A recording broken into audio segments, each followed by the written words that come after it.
Assalamualaikum warahmatullahi wabarakatuh. Perkenalkan, nama saya Nur Hasanah, saya dari kelas 12 TKJ 1. Di sini saya ingin mempresentasikan tugas mandiri produk kreatif kewirausahaan.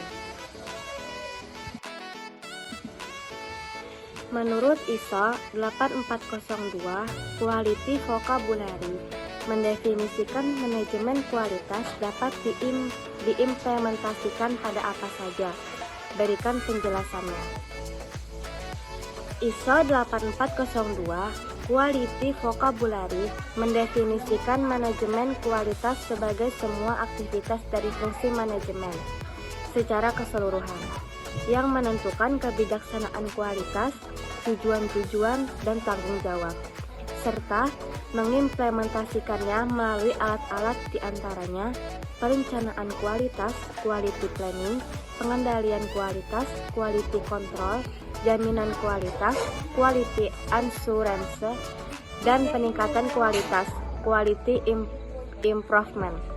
Tanggung jawab untuk manajemen kualitas ada pada semua level dari manajemen, tetapi harus dikendalikan oleh manajemen puncak, top manajemen, dan diimplementasinya harus melibatkan semua anggota organisasi.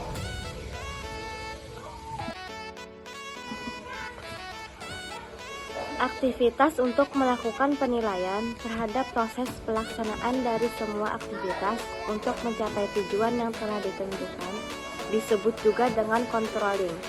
Fungsi controlling secara umum diantaranya antara lain: 1.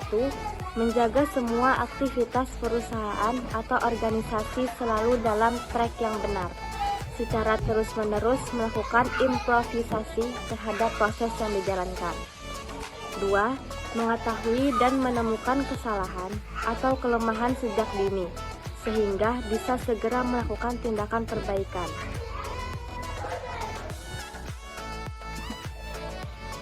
Apakah SOP mampu memandu pengembang memenuhi keinginan pelanggan?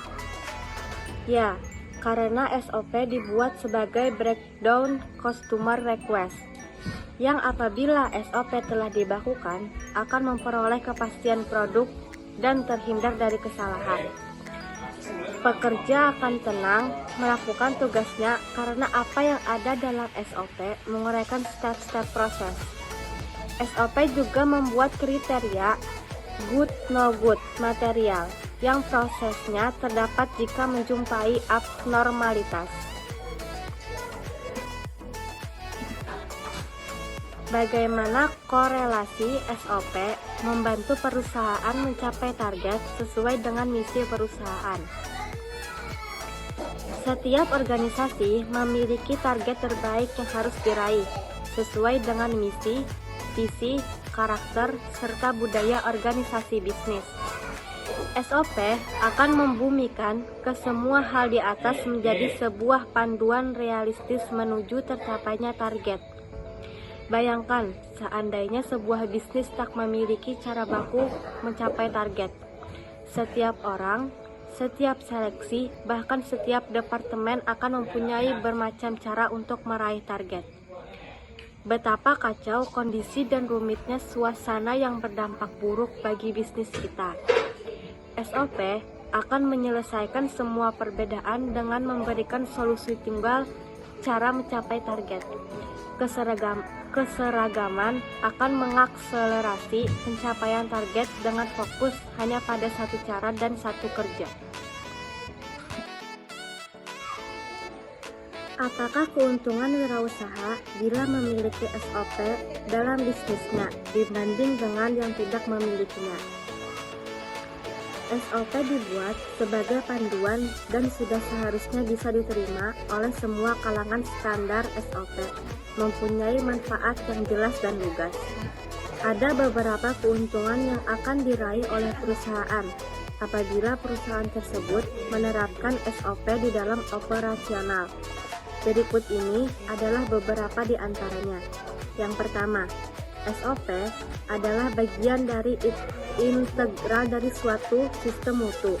Yang kedua, dapat diimplementasikan juga, dikembangkan kapan saja menurut tuntunan pertumbuhan perusahaan dan lingkungan sekitarnya.